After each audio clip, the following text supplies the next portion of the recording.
안녕하세요. 반갑습니다. 11월 띠별 운세, 용띠 운세에 대해서 설명해 보도록 하겠습니다. 일단은 새해 진재가 임하여 있습니다. 새해 재가 임했다라는 것은 즐거운 일 또는 돈 버는 일 이런 것과 관련됐다라고 얘기를 하는 건데요. 월파 맞고 일파 맞았다라는 건 붕충이라서 일단은 돈 버는 일에는 바쁘다 또는 노느라 바쁘다 이렇게도 해석할 수 있습니다. 근데 주의해야 될 것은 관이 복신되었습니다.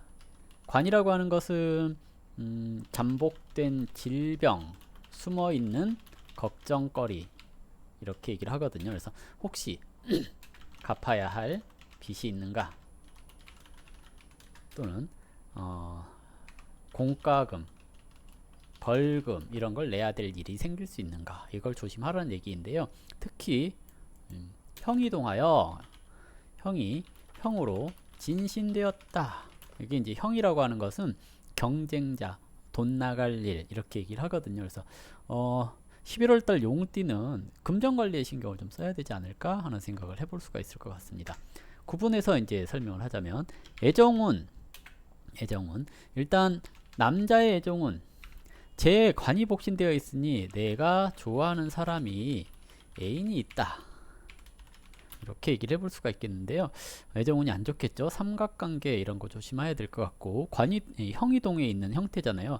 내 것을 뺏길 수 있다. 그래서 보통 이제 11월에 용띠 남자분 같은 경우에 혹시 사귀고 있는 사람이 또는 내가 만나려고 하는 사람이 새로운 사람이 생기지 않았을까 의심하게 될 수도 있다는 얘기거든요. 그래서 좀 관리를 잘해라 또는 여자분한테 잘하도록 노력해라 이렇게 얘기를 해볼 수가 있겠고요.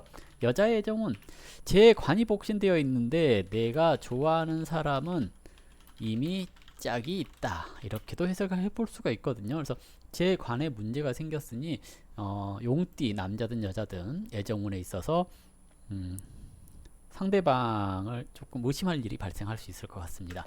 다음 재물운 일단 새해 재가 있다는 것은 돈 버느라 바쁘다라는 얘기예요. 다만 형이 동했다는 것은 돈이 나갈 수 있다. 근데 진신되어서 나갔거든요. 크게 나갈 수 있다. 이렇게도 얘기를 하죠. 근데 총령이 붙었어요. 총령이 붙었다는 것은 좀 미래를 위한 투자 이렇게도 얘기를 해볼 수가 있겠거든요. 근데 주의해야 될 것이 일단은 새를 극하고 있다는 거 좀 조심해 줘야 될 필요가 있죠. 직장운 관은 저기 복신되어 있으나 왕상한 편입니다. 근데 응에 형이 붙어 있죠. 직장 내에서 대인관계 이런 게 나빠질 수 있다. 주의하라. 이렇게 얘기를 할 수가 있고요. 승진 또는 취업, 이직 이런 것에 있어서 관이 숨어 있다는 것은 아직 승진할 때가 안 됐다. 이렇게 얘기를 할 수가 있죠. 근데 월파 맞고 일파 맞았으니 관이 드러날 수 있겠죠. 그러면 관이 드러났으니 그래도 기회가 오면 잡을 수 있는데 문제는 경쟁자가 너무 많다. 경쟁이 심하다 이렇게 얘기를 하죠. 그래서 치열한 경쟁을 뚫고 관이 왕상하니 내가 노력을 많이 하면 받을 수는 있으나 승진할 수 있으나 쉽지는 않다. 즉 확률적으로 봤을 때 할 수는 있는데 조금 어려운 그런 상황 이렇게도 얘기를 해볼 수가 있겠죠. 그래서 노력을 많이 하셔야지 얻을 수 있는 그런 승진운이라고도 얘기를 해볼 수 있습니다. 대인관계는 어쨌든 형이동에서 새를 극하고 있는 거잖아요.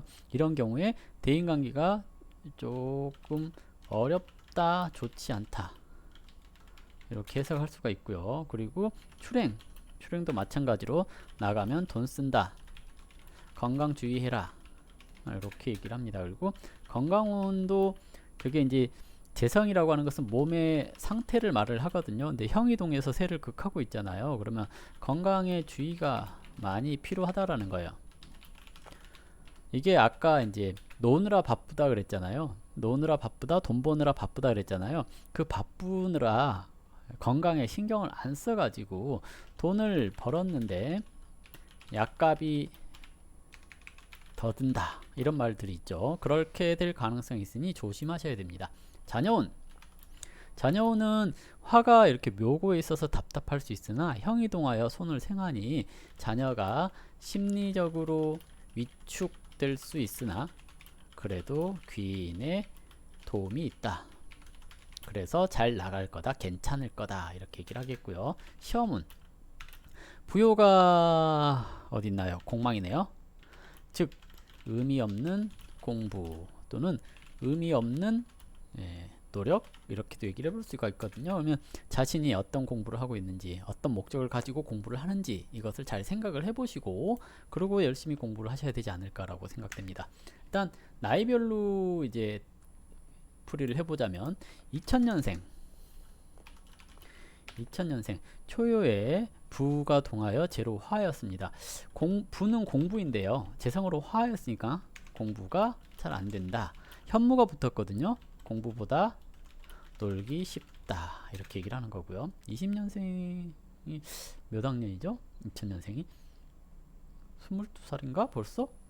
꽤 나이가 많네요. 근데 공부를 안 하겠네요. 그러면 공부 말고 문서니까 이제 부요가 동했으니까 온라인성으로 만나던 사람을 실제로 만날 수 있다, 이렇게도 해석을 할 수가 있어요. 근데 현무가 붙었으니까 그 사람 속을 알 수 없다, 그 사람이 뭔가를 감추는 게 있다, 그러니까 그 사람을 믿지 마라, 이렇게 얘기를 해볼 수가 있겠고요. 다음은 88년생 그러면 이제 형변형에서 진신됐죠.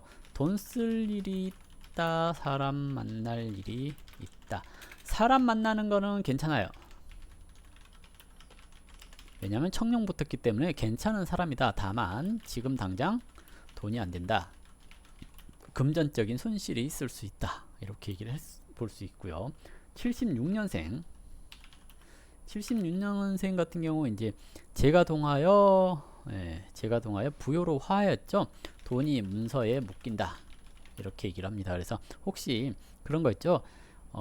뭔가를 산다, 차 산다, 집 산다, 계약한다, 학원 계약, 뭐 이런 것을 할 수 있는 시기, 이렇게 얘기를 하는데 주의해야 될 거, 아까 관이 여기 새에 복신되어 있어요. 그러면 근심 걱정이 있을 수 있다, 건강이 나빠질 수 있다, 조심해라, 이렇게 얘기를 해볼 수가 있겠죠. 그리고 64년생은 제가 동하여 손으로 화였으니 금전적인 이득이 클 수 있다, 즐거움이 넘친다, 이렇게 얘기를 해볼 수 있습니다. 그래서 제일 용띠 중에서 제일 운이 좋은 띠가 64년생이 아닐까 생각됩니다. 대신 문서운은 없어요. 그러면 이제 뭔가 문서를 산다든지 시험을 본다든지 이런 것에 있어서는 좀 좋지가 않고요. 혹시 승진을 바란다거나 그런 경우에 약간의 확률이 있다고 얘기를 했잖아요. 그 약간의 확률이 있는 것이 64년생 같은 경우가 승진 확률이 있죠. 다음은 52년생 이게 이제 부효가 동해서 손이 동해서 부효로 화였죠. 손이 동해서 부효로 화했다라는 것은 일단은 기본적으로 즐거움이 점차 사라지다, 이렇게도 해석을 해볼 수가 있는데요. 또는 잘 체한다, 음식이 잘 체한다거나 이럴 수 있습니다. 그래서 혹시 자녀에 대한 걱정을 할 수 있다, 이렇게도 해석을 할 수가 있거든요. 좀 답답한 상황이다, 자녀에 대해서 뭘 잘 알지 못해서 답답하니 간섭을 한다거나 그래서 트러블이 발생할 수 있으니 자녀와의 다툼이 생기지 않도록 조심해야 됩니다. 40년생 이게 형이 동하여 부요로 화였습니다. 형변부했는데요. 뭐 돈을 쓴다, 뭐 또는 돈을 나눠준다, 이런 것도 얘기를 해볼 수가 있겠고요. 부요인데 부요는 나이가 들었는데 부모와 관련되는 일이 있을 것 같지는 않죠. 그러면 뭐라고 해야 될까요? 형변부 했으니까 혹시 자녀에 대한 간섭 이런 게 생길 수 있고, 친구와 다툼 이런 게 생길 수 있습니다. 형이 동했기 때문에 대체적으로 돈 나갈 일 이런 것을 얘기를 할 수 있습니다. 그래서 40년생은 돈 쓸 일이 있다거나 그럴 수 있다. 자, 이걸로 이제 용띠 11월 운세 다 했고요. 혹시 이제 개인적으로 궁금한 것이 있다 그러면 제가 평일 오전 10시에 스트리밍을 하고 있습니다. 평일 오전 10시에 유튜브 오셔가지고 질문하시면 답변 들으실 수 있고요. 이걸로 11월 띠별 운세 용띠 편 마무리하도록 하겠습니다. 감사합니다.